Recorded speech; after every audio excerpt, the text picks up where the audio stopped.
Thank you so much for the music. I know people are still filing in. It's about 10 after 7, so for Missoula, this is about appropriate start time for a 7 o'clock event. My name is Bob Clark. I'm Senior Organizing Representative with the Sierra Club here in Missoula. I wanted to thank everyone for coming out tonight. I'd like to take advantage of this opportunity to ask people to please turn off their cell phones or put them on vibrate if you would. I also want to thank our sponsors for this event that are listed up here on the screen. And a huge help to have those organizations sponsor this. I also want to thank some of the volunteers that have helped myself and Dave Ditloff back here. Dave, you want to raise your hand from National Wildlife Federation. We've had really great help from students from the University of Montana on Climate Action Now, as well as other volunteers. Emily McCullough over here, Reed Polito over here, Kara Kolovich over here, Bert Bentley in the back over there. Thank you all for helping with the event. Also wanted to recognize that I know we've got staff here from Senator Tester's office, possibly from Senator Baucus. Deb, if you want to raise your hand, please, from Senator Tester's office. And is Todd here? There we go, right there from Senator Baucus' office. Thank you for coming, really appreciate it. I'd like to just give a really brief background before we get started on sort of why we're here today. I could sort of turn the clock back about 6 years to 2007, Supreme Court ruling that confirmed the Environmental Protection Agency's authority to regulate greenhouse gas. That was a big deal. In 2009, the EPA completed an endangerment finding which said that greenhouse gases posed a threat to human health and welfare. And that sort of put the EPA on the trajectory of where we are today, where they have put out a rule that would limit the amount of carbon pollution from new power plants that are yet to be built. We're in a 60-day comment period this fall for this proposal. They're not going to be holding a public hearing in Montana. Very likely, there's one public hearing that's been that they've said that they were going to hold on this rule. It's very unlikely it'll happen in Montana, so we decided to do a citizens hearing ourselves. The final rule is expected in September of 2014. So this is a draft that's out right now. The comments that the EPA receives, they'll go back and look at those, and then they'll put out a final next summer. And hopefully that'll be done by September of 2014. So this is really a great opportunity to show support for the EPA's standards for new power plants by providing comments here at this event. You can do that in writing over there at the table, where we've got comment cards. You can also do that verbally up here. And Emily, who's standing over there by the door, has a sign-up sheet if people would like to give verbal comments. We're trying to hold those to 3 minutes. There's fact sheets as well back there by the comment table. There's a box where people can put their comments in when they're done filling those out. Want to let people know that there is food and drink in the back as well. As long as that lasts, you're welcome to indulge. There's a couple of co-sponsor information tables out on the foyer. Feel free to check out the information that's out there. We've got some free t-shirts up here in front, so if folks want to grab a t-shirt, we're trying to get those out into the community, so please feel free to do that. If folks need to use the restroom and not familiar with this venue, you walk out the doors of the theater, turn left, and then right on your left is the restrooms. And with that, I'd like to go ahead and get started on the verbal testimony, and we'd like to kick that off with Dr. Steve Running. Dr. Running is with the UM School of Forestry, and he shared in the 2007 Nobel Peace Prize for his work on climate science. So at this time, we'd like to call up Dr. Running.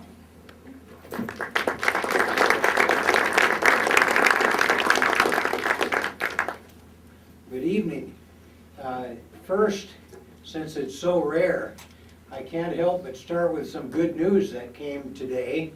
The EPA just released the 2012 national carbon emissions, and they had gone down 4.7% in the U.S. in 2012. And boy, have I waited a long time for us to bend that curve a little bit. I can't overstate how important that is. It's obviously important in terms of just reducing carbon emissions. But from the stance of international negotiations, America was nowhere for years. We couldn't talk to any other country, China particularly, because they just said, well, look at you. Now, if we can do this for a couple of more years in a row and continue to ratchet down our own carbon emissions, it finally will give us a legitimacy in the international negotiations, which is really going to be important. And so this is a first step down in emissions. And of course, we had a brief lull on emissions back in '08 because of the economic collapse. And that's always another option that we have for reducing emissions, but it's not one that we hope we have to end up relying on. And so this year, we had a growing economy and a substantial reduction in emissions. I think that the other thing I want to make my brief point here tonight, I suspect all of us that would come out to an event like this have already done lots of the personal things about cutting carbon, everything from changing light bulbs in our houses to riding our bikes and driving smaller cars and all that kind of stuff. From a collective societal point of view, the single biggest thing we have to do is quit burning coal. In the global carbon budget that is calculated every year by a team of international scientists, 40% of carbon emissions worldwide are from burning coal. And so by far, far and away, this isn't even a hard prioritization.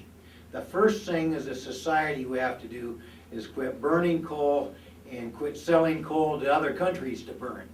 I've made the point before that it's ludicrous to think that, well, if we don't burn the coal here but send it to Asia, then somehow that's okay.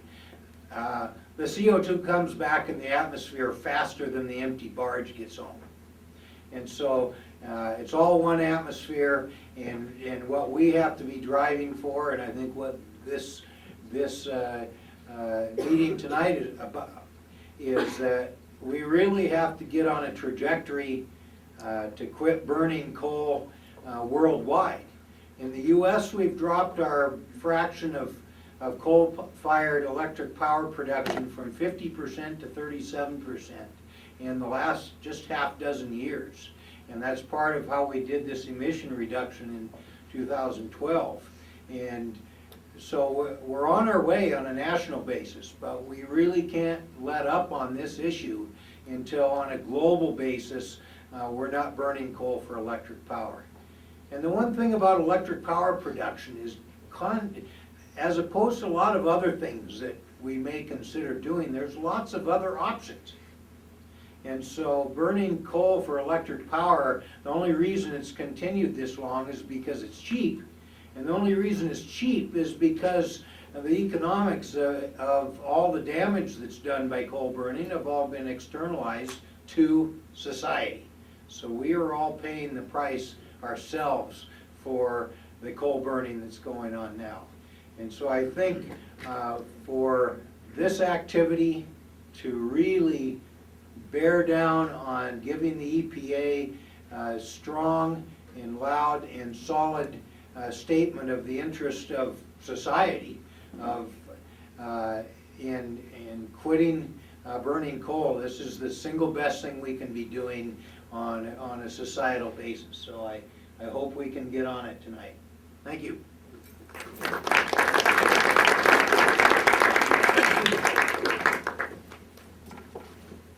Thank you, Dr. Running. The next speaker is State Senator Dick Barrett from Senate District 47. Did I get that correct? That's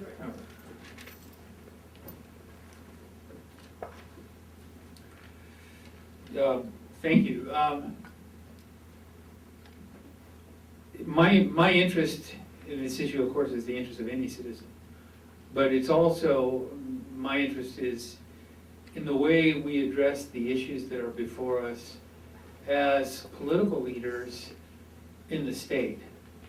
And I want to talk to you tonight about how I perceive what political leaders are saying. I want to talk to you a little bit about what I perceive political leaders are saying, and what I think I need you to be telling me. And I have colleagues here, Doug Coffin, who represents this House district, who I think will back up the same position. I really welcome this forum tonight and the idea that we're going to be talking about these new rules in the context of climate change, because what it seems to me that is singularly lacking in the political leadership of this state at this point is willingness to grapple with the reality of climate change. So that when we come to addressing questions like, when we come to addressing the question of these new regulations, these new limits on emissions from carbon, from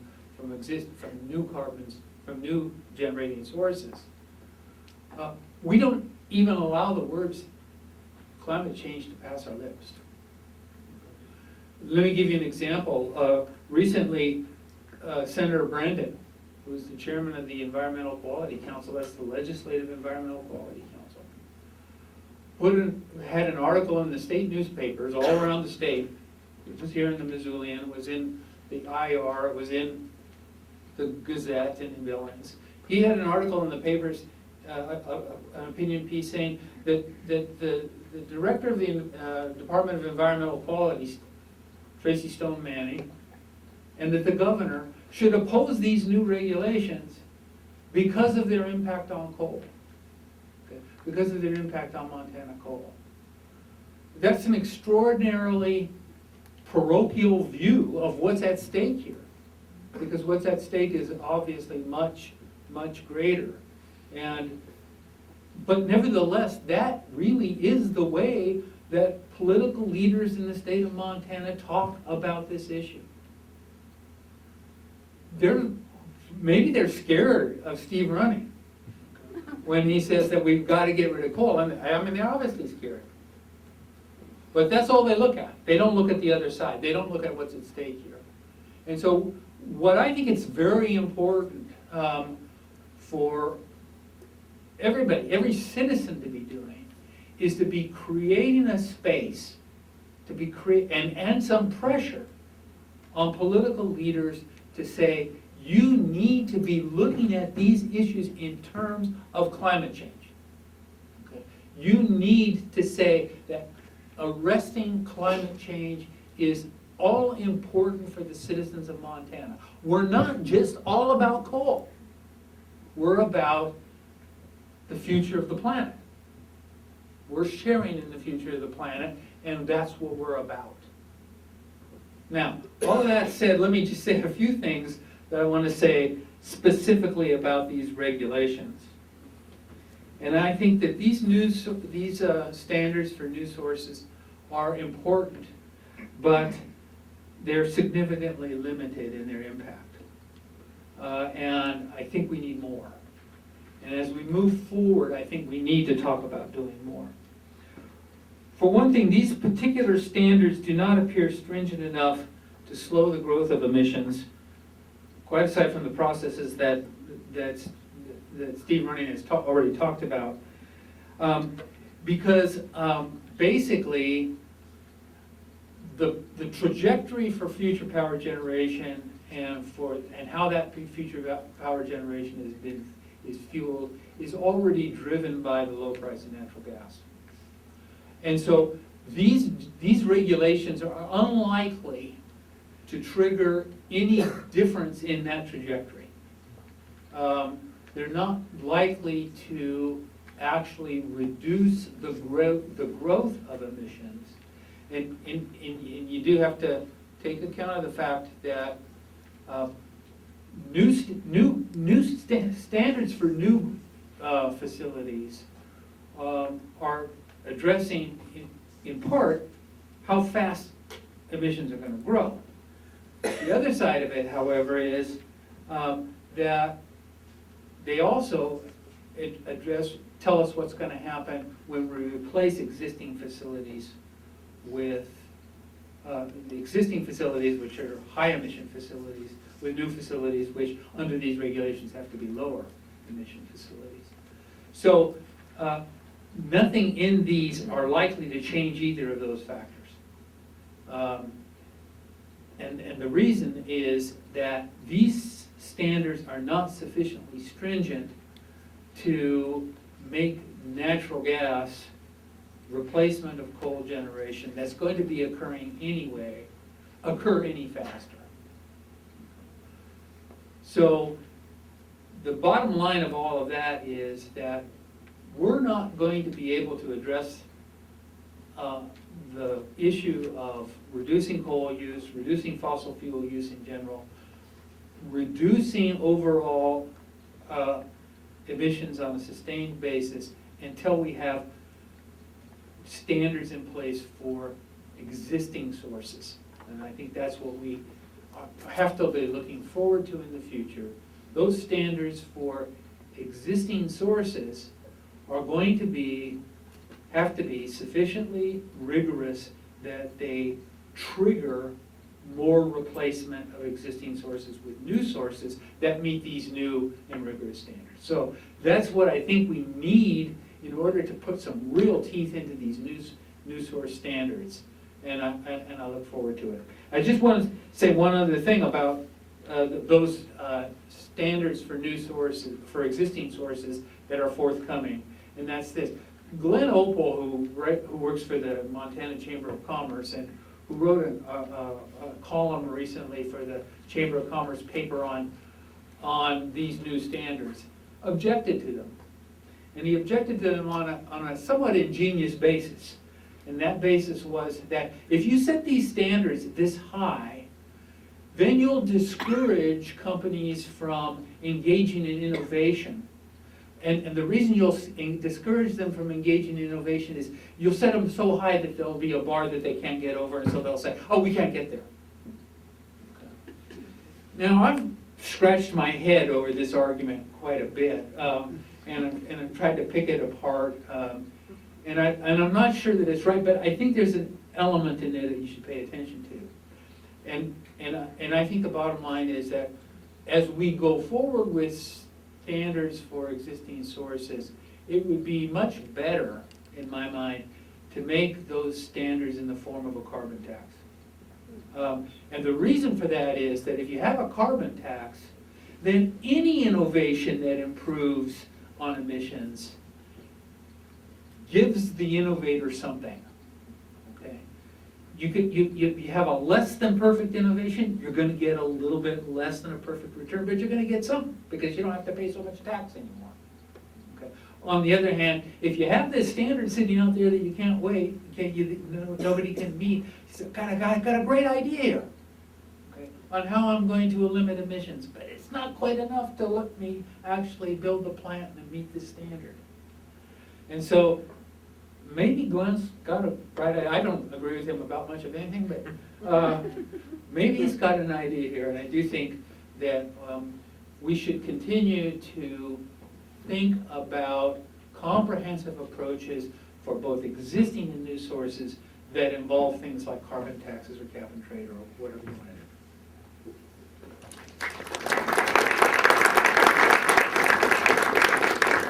Thank you very much, Senator Barrett. Next speaker up is Jason Weiner, who's a Missoula City Council member.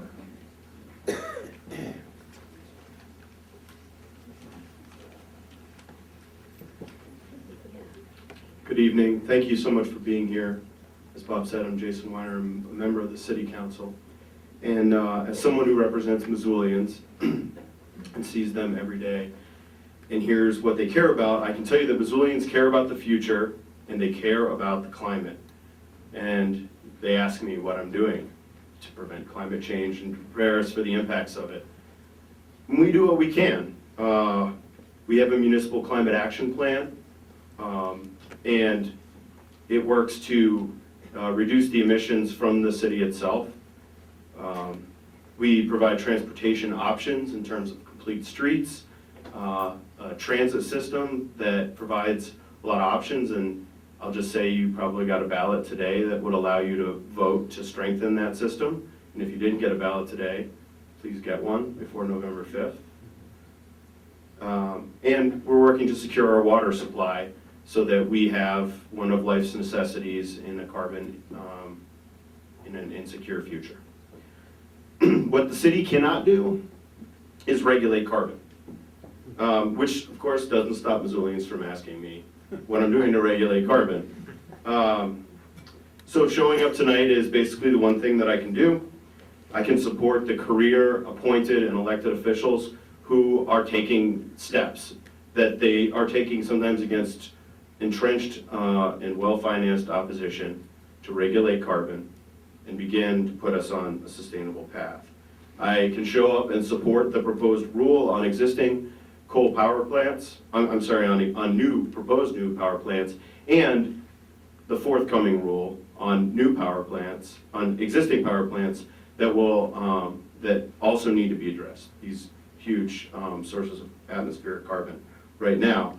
And, you know, finally, since I got a captive audience, at least until Bob pulls out the cane, you know, I can also support passing a climate bill, one that puts us on a path to a secure, sustainable energy future. And this is a future where energy is not a constraint on our growth and development, but it's a catalyst for our growth and development. And when you find a new source of energy, it has that transformative potential. We could live in a very new, a very positive world if we would just get on to the next thing already. And by not putting the right price on the sources of fuel that we're using right now, we're forestalling that move. So, thank you again for coming here tonight. People are going to be running for office for the next year. Ask them what they're going to do about this, because the people who are running for the House and the Senate, they have the ability to regulate carbon. They have the ability to put us on the path to a sustainable energy future, and they will not talk about it. I guarantee you in Montana, unless you put the question in their mouth. Thanks for being here.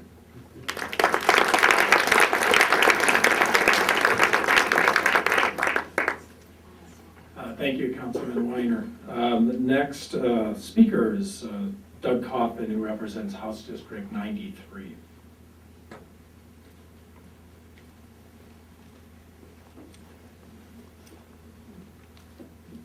Well, first of all, I'd like to thank the organizers for doing this.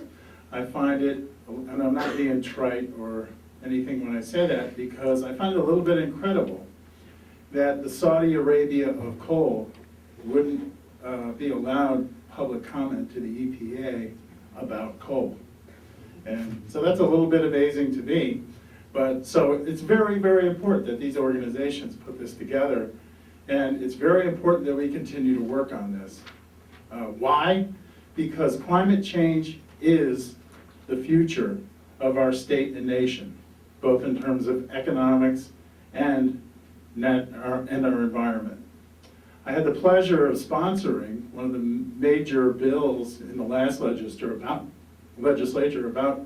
climate change, and that was a resolution that was very simple. It had about 25 statements of fact, not opinions, but facts that were taken from NOAA and other sources about changes in temperatures, changes in pH and water and land, and changes in surface and air temperatures, so forth and so on.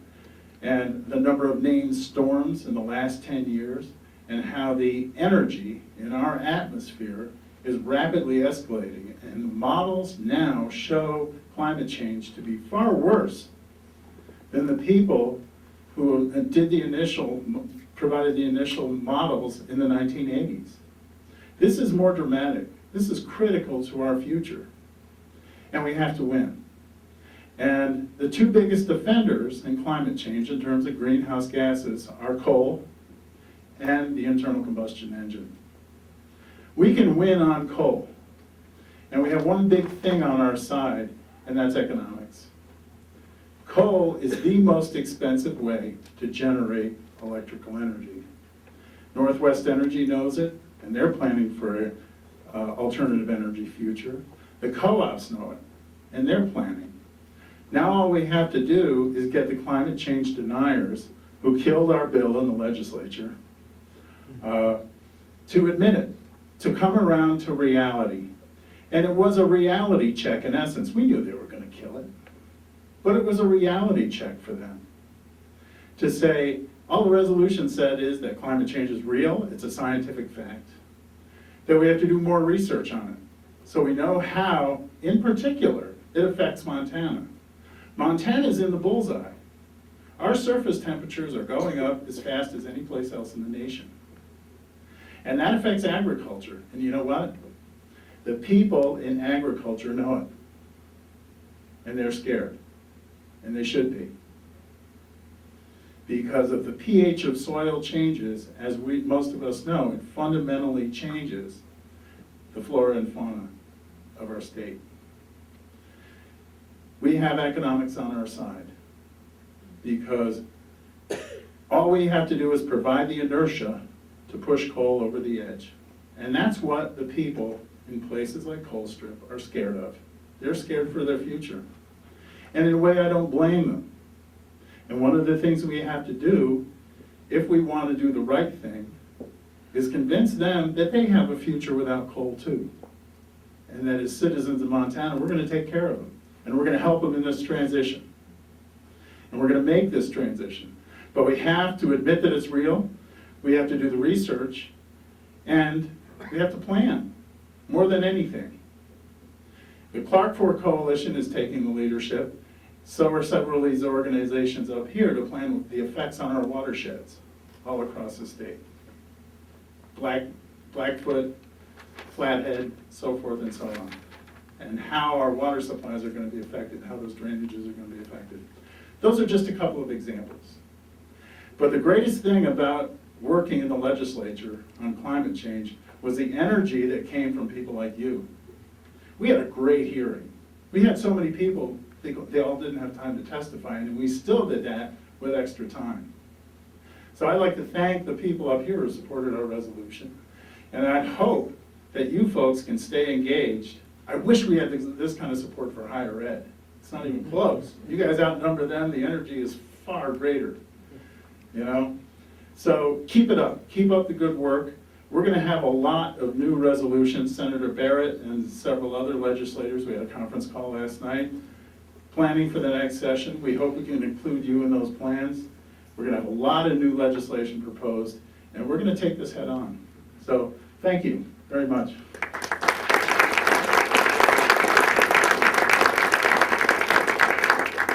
Thank you, Representative Coffin. Before I introduce the next speaker, I just want to mention a couple of things. There's a couple people that have come in since this started, so I wanted to mention that there is a table in the back with fact sheets and comment cards that we're asking people to fill out and put into the box. Dave's right back there with us. And then the other thing, I'd like to ask Reed to stand up with his red shirt.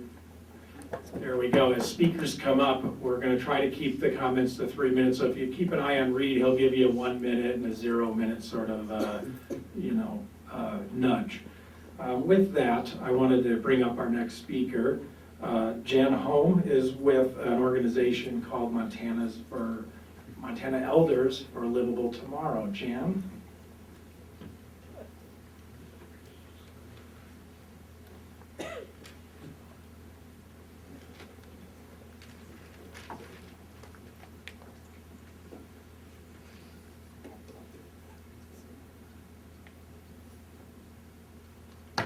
It's so good to see all of you here today. And thank you to the organizers of this event that brings us together to discuss the improvements in the EPA standards for new coal-burning power plants. As a group, we work together to contribute to the tally of people who support a stronger EPA on carbon pollution. And that makes a difference. It's really important that you're here and they hear your voice. If the burning of coal were only a question of whether we create more jobs or use the easily accessed coal, these standards might not be so critical. But it is a question of the future of humans on our planet.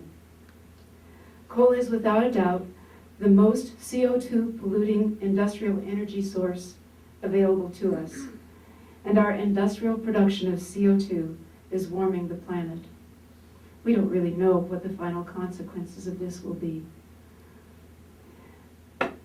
I brought a graph that Don Hyman was using last night on KECI.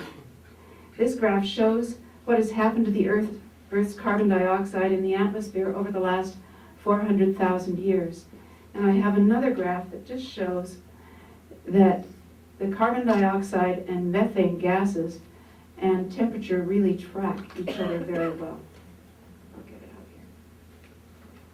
here. If you look at it, those are three different lines. One is methane, one is carbon dioxide, and one is temperature, and they work together. More carbon dioxide and more temperature. Okay, so the vertical line on here is the parts per million from 160 to 400, and the horizontal line goes from 400,000 years ago to the present, and this actually goes back to 650,000 years ago. And this information came from NASA and NOAA and the dissolved carbon dioxide in the Vostok ice cores. So what we see is every 100,000 years, the carbon dioxide and the temperature goes through a cycle. It drops and then it goes up. It becomes cooler, it becomes warmer. It becomes cooler, it becomes warmer, it becomes cooler, and then we come to 1950, 2009, and 2013. We're now at over 400 parts per million. This is very serious. We have a problem. The Earth maintained an equilibrium for 650,000 years. Man has disturbed the balance by burning fossil fuels, coal being the worst. And here we are at 400 parts per million. We are living with climate change today. We know the fire season is longer, the nights are warmer, the children's asthma rate has doubled in the last 40 years, storms are more intense. This is a big problem. And time is our enemy, and we need to start now.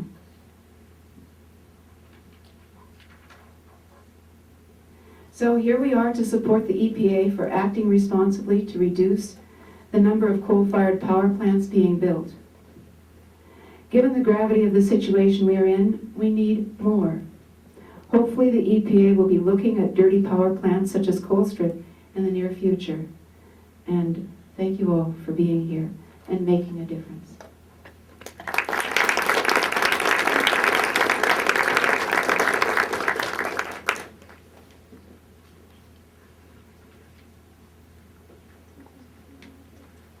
Okay, thank you, Jan. Appreciate that.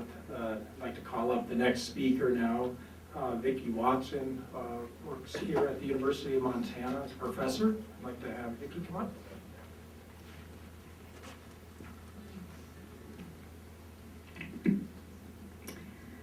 Hi, I'm a watershed ecologist. I've been working on sustainable use of water resources in Montana for the past 30 years. And I currently serve on the Clark Fork Basin Task Force, which along with several other basin task forces have been charged by the Montana legislature with updating the Montana State Water Plan. This is a non-regulatory plan that guides citizens and state agencies in making decisions about allocating our increasingly scarce water resources. In addition to analyzing past and projected water supply and use and availability data, we're gathering public input on issues that plan should address. And here's what we're hearing. Both water scientists and citizens are pointing out that we already have severe water shortages. We have whole basins closed to new water withdrawals. We have over 4,000 miles of chronically or periodically dewatered streams in Montana. This is one of the most common causes of stream impairment. That is, streams that don't support their beneficial uses and violate water quality standards. In coming years, population growth and land development and energy development will all make the situation worse. All of these contribute to higher flood flows and then lower summer flows, because more of the water floods off in the spring and less is left to percolate into groundwater and support base flows during summer flow. For the first time, the state water plan will also consider the impacts of climate change, which is expected to magnify those very extremes, that is, causing still higher flood flows and still lower summer flows. In addition, we're already seeing our cold water fisheries, our trout streams, suffer from rising stream temperatures, and once again, lower summer flows and higher air temperatures mean even higher stream temperatures, further degrading our trout streams. So in the new state water plan, the task force will likely be making many recommendations to use our increasingly short water resources and our increasingly short financial resources to adapt to these worsening stream conditions. Conflicts over water will rise, and the cost of addressing those conflicts will also rise. So in my view, it's essential to the well-being of present and future Montana citizens that we not just plan to adapt to these problems, but that we also address the causes of climate change. And carbon emissions from power plants are major contributors. So I support the EPA's proposal to reduce carbon emissions from these plants by developing carbon emission standards for both new and old plants. Thanks. I hope you'll all do the same.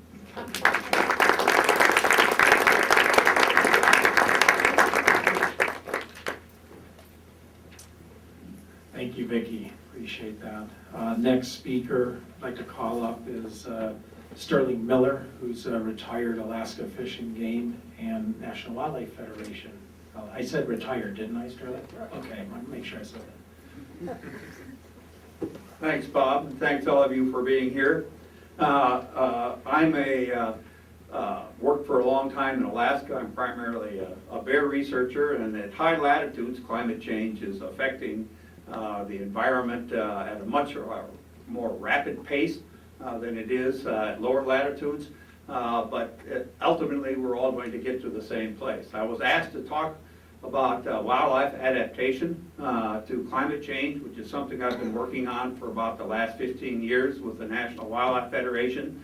And I think the primary point to be made is that many species will be affected in different ways by climate change, but that the species that will be affected early and most dramatically, adaptation will be futile unless we do something about what's causing the climate to change. Essentially, all we're doing is putting our finger in the dike, and ultimately the impacts from a changing climate will overflow that dike, and the species that we're trying to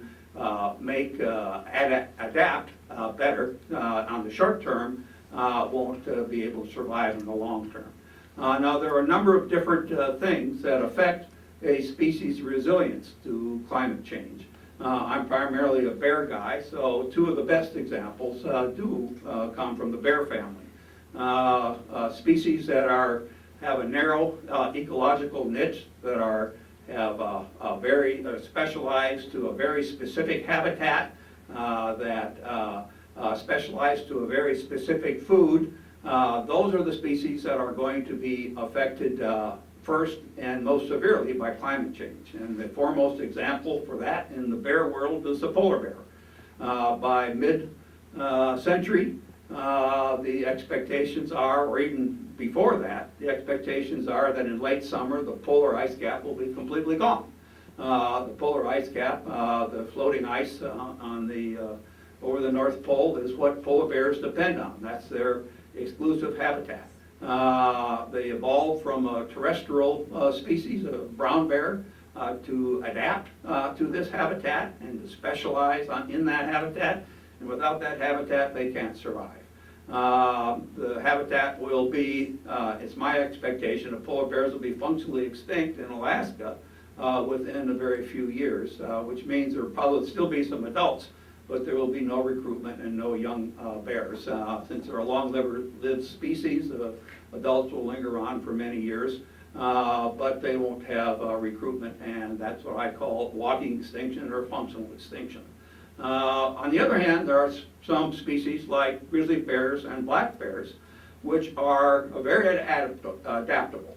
They're generalist species. They eat a wide range of things. They live in a wide range of habitats, and those species will be much more resilient to impacts of climate change than specialist species like polar bears, or another example would be whooping cranes or something like that that live in a very, very narrow habitat.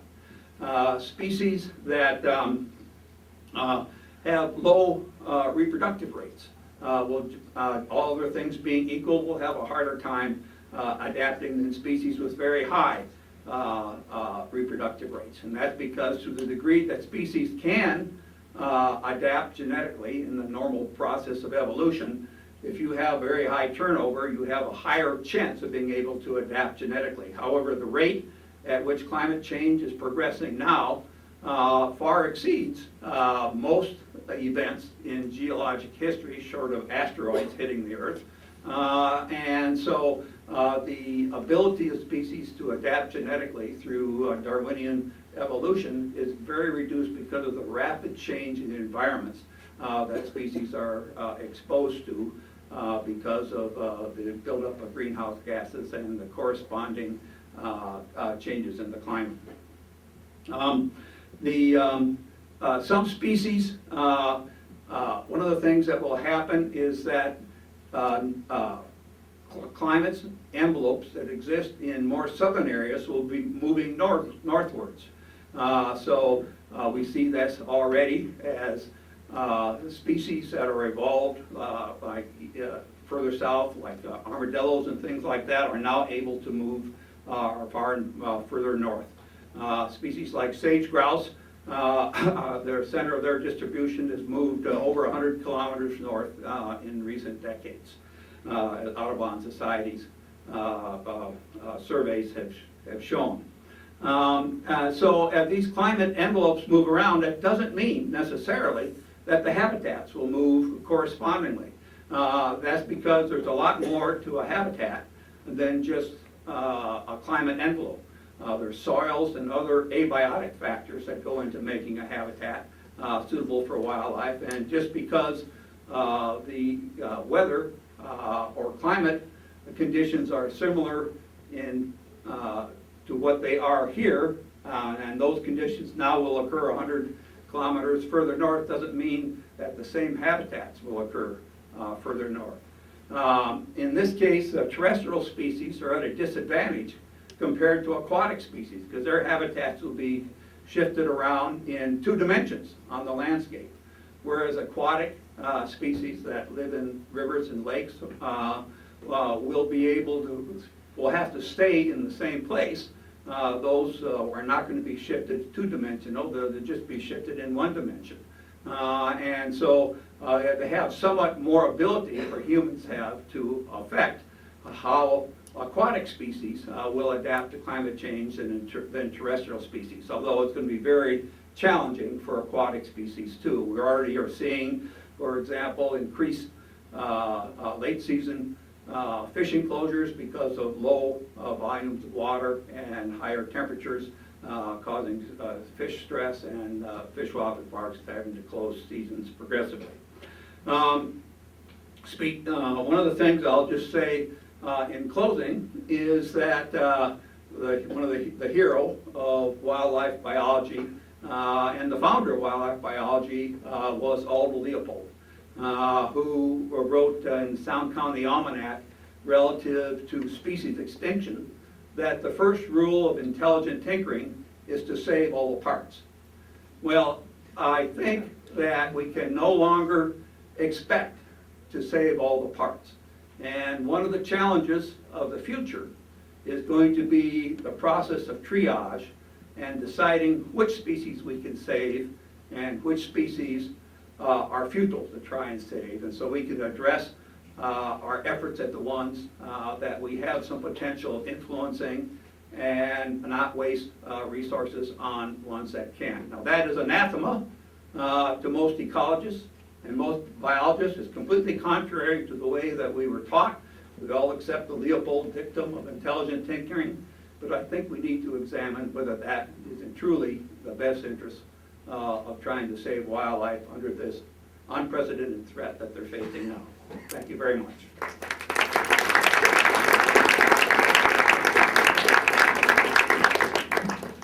Thank you very much, Sterling. The next speaker I'd like to call up is representative from American Lung Association, John Firehammer. Okay, there's John. John's a little taller. I'm going to raise this up in preparation. Hello there. I'm John Firehammer. I'm with the American Lung Association Healthy Air Campaign. And this is a campaign that was started a few years back to protect and to strengthen the Clean Air Act. And so we've been working on a number of different standards under the Clean Air Act, not just having to do with carbon, but carbon is sort of the thing that's come up on our agenda right now. But we've worked on emissions of other hazardous pollutants from power plants, and most recently the rule having to do with mercury and other air toxins. And the gist of the campaign and what we try and focus on is what the Clean Air Act was created to do, which is to protect human life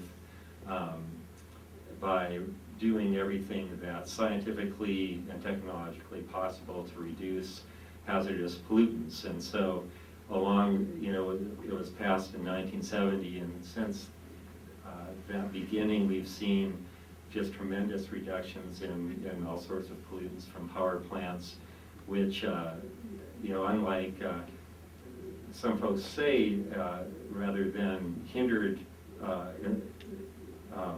the development of new technology, actually advanced technology faster, because we were in a situation where we needed to clean up and meet these emission goals and use the technology that we have on hand to do so. So carbon is an air pollutant, and that means under the Clean Air Act we need to do what is technologically and scientifically possible to reduce the emissions of carbon into our atmosphere.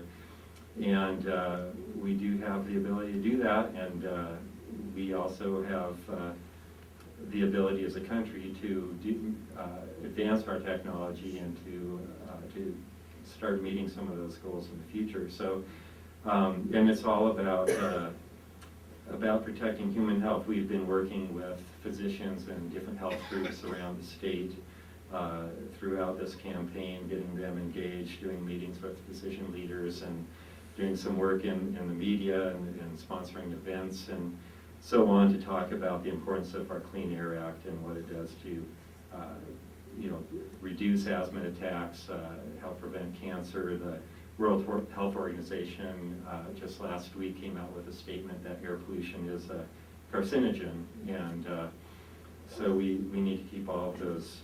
We have to remember why we have the Clean Air Act and what it's supposed to do, and in this case with carbon emissions, carbon pollution, under the Clean Air Act, it's been determined that this is a mechanism that is appropriate for us to reduce this form of pollution. Carbon, without talking about the climate impacts of it, it contributes to ozone, which is also called smog. Ground level ozone is a major trigger for asthma attacks, and sends people to hospital if they have asthma. That's one of the things that can trigger a severe attack and cause them the need for medical care. And it also is a hazard for children because they are developing lungs, and as your lungs have not quite matured, they're at greater risk for harm due to air pollution as you get older. And so that's just without talking about the climate impacts. And we all know, and we've heard a lot about how our climate is warming, and the impacts of that in Montana are shorter winters and longer summers. And you know, the physicians that we work with in our campaign, they see the end result of this already from these fire seasons that we've had in Missoula and other parts of the state. They are seeing more kids with asthma coming in, having problems with respiratory distress, and that's just going to become a continuing problem as our summers get longer and these wildfire seasons are more prevalent. So there are, you know, all these human health impact reasons to be concerned about carbon emissions, and that's just one part of it. We've heard about sort of the planetary health, but it also has to do, it's closer to home for all of us. We're talking about our own self-interest here as well. There are a lot of other health impacts. Of course, the Lung Association likes to talk about lungs, so you know, a lot of our focus is on asthma and things that can trigger problems for people with lung disease. So we are very supportive of this new source standard. There's this is unlike mercury, where there are limits on that, and dioxins and other toxic air pollution. There are limits, and there's been technology put in place to help reduce the amount that is being put into air. There's no limit on carbon at all. It's just free for all. There's you can emit as much carbon as you want right now. So it only makes sense looking into the future that if we're going to build new power plants, that we address the impact of carbon emissions. And beyond that, we need to take a look at the plants that are online now and look at reducing those emissions as well. So thank you.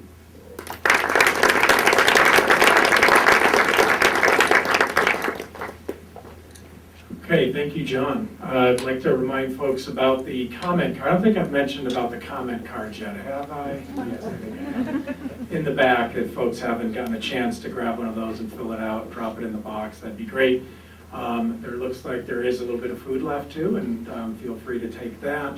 I'd like to also remind folks that our trusty volunteer Reed down here, put up your hand, has these little cards that say 1 minute and 0 minutes, so please keep an eye on Reed as you do your comments. I'd like to at this time call up the next speaker, and I believe we might have dueling speakers, Hank Stein and Kara Kolovich from the University of Montana Climate Action Now.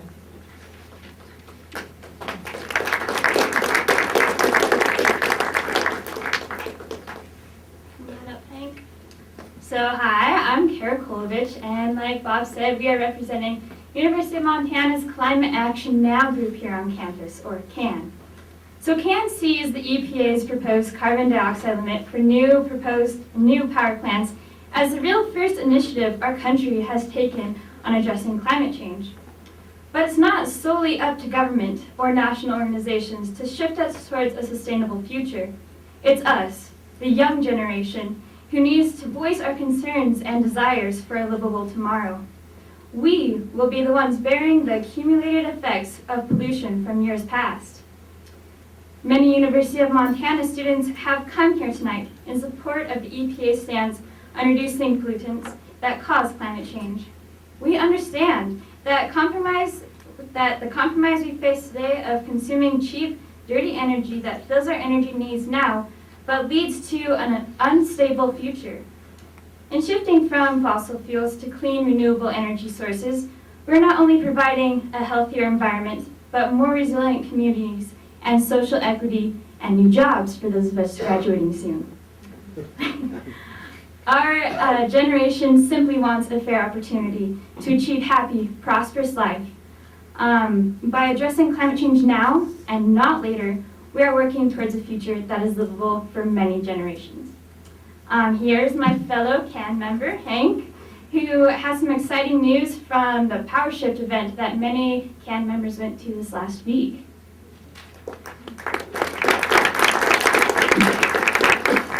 So yeah, as Kara just told you, myself along with 4 other CAN members took over Pittsburgh, Pennsylvania.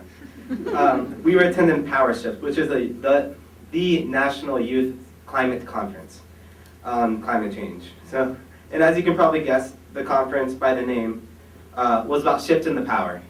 It's about shifting the power from fossil fuels to green fuels like wind and solar. It's about shifting the power from the generation that has polluted our planet to the generation that is inheriting it. And this climate action people's hearing is about shifting the power from corporate polluters to the people. This is what the youth believe in, people. And let me tell you, I'm really inspired by people. It is through the power of the people that we will be able to fight climate change. We, the people, are the voice of democracy. We, the people, are the advocates for a cleaner tomorrow. With clean American jobs, making clean American energy, it's just great. But yeah, there's a movement out there. And I mean, 10,000 youth from across the nation, high school and college age students, came to Pennsylvania, came to Pittsburgh, and came with the message that we want to change. And I mean, there's indigenous communities in Canada that are waging war against tar sands. The East Coast is taking a stand against fracking, and us on the West Coast are trying to derail coal exports. And we're not alone.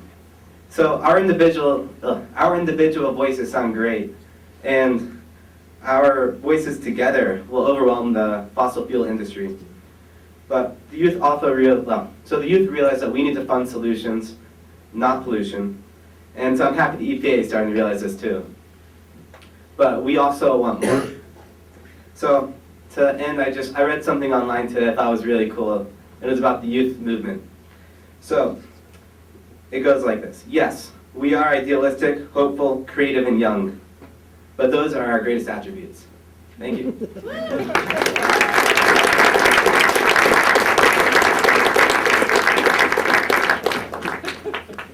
Thank you, Hank and Kara, very inspiring. I'd like to now call up the next speaker. Is Aaron O'Connor in the audience? Okay, you're next. If you'd like to come up and say a few words. Yeah. Thank you.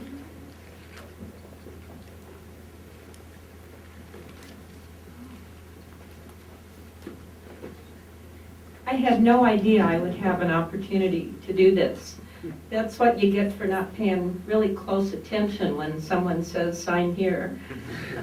But some things really did come to mind listening to everyone tonight. And I was particularly impressed by the organization Montana Elders for a Livable Tomorrow. And I think I want to reassure some of the young people here that not everyone from my generation is into burning coal and polluting the air and destroying the environment. So I want to add to your hopefulness and encourage you to keep doing the good work that you're doing to raise attention. And I want to share just something that I learned when I moved to Montana 27 years ago. And I started visiting the reservations and making acquaintance with Native people. I heard them talk about the long time ago when the councils made all their decisions based on the effect of those decisions on the 7th generation of the future.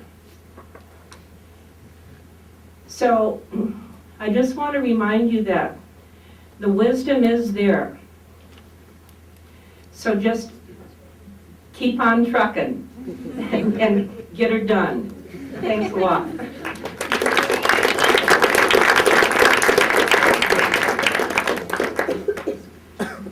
Thank you, Aaron. I'd like to call up our next speaker, and I'm going to do my best to pronounce the last name, Louisa Dupuis. Dupuis. I was pretty darn close there. I've never taken French, so.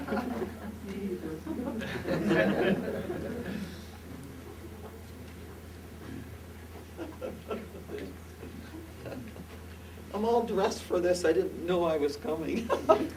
But I got here and I thought I better say something. I want to talk to you just a few comments in honor of my great-grandmother, who was Métis. She was French, Indian, Assiniboine and Cree, and I am Louisa Dupuis. This morning, the reason I wanted to talk to you is because this morning I went early from on the Blackfoot where I had just went up and spent the night, and I went into the Bonner truck stop to get some coffee and one meat stick, right? As I was going in the door, I looked up and I saw this shattered flag, this U.S. huge flag, and it was all a lot of tatters. And I kind of laughed a little bit and I says, hey, you know, to a couple guys coming in out of their rig, and I says, hey, maybe that's kind of how our government is right now. So then I went in, I got my coffee and I got my meat stick, and I came back out and I looked up again, and I was kind of chuckling, you know, kind of not taking it too seriously, but seriously. And I looked up, and what did I see? The big sign above me says, Exxon. And I hardly need to say more. Yeah, and I talked to a couple people about that, you know, just kind of wow, and I saw it. I want to remind you that we have 4 sacred elements: our wind, our fire, our earth, and our air, and they're sacred. And they are sitting there waiting for us to make all the power we need to run our little machines and our society. And what we need is respect for the earth and a change in our basic attitude that we are one of many species, we are not superior, and that we are part of the whole.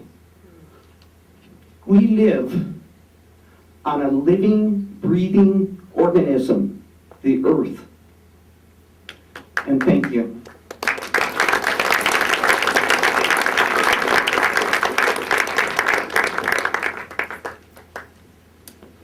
Okay, thank you, Louisa. We have one more person on the verbal comment list, and I'd like to call up, and I'm going to really have a hard time at this last name as well, but Caitlin Pasersha? Is that correct? Wow. Thank you.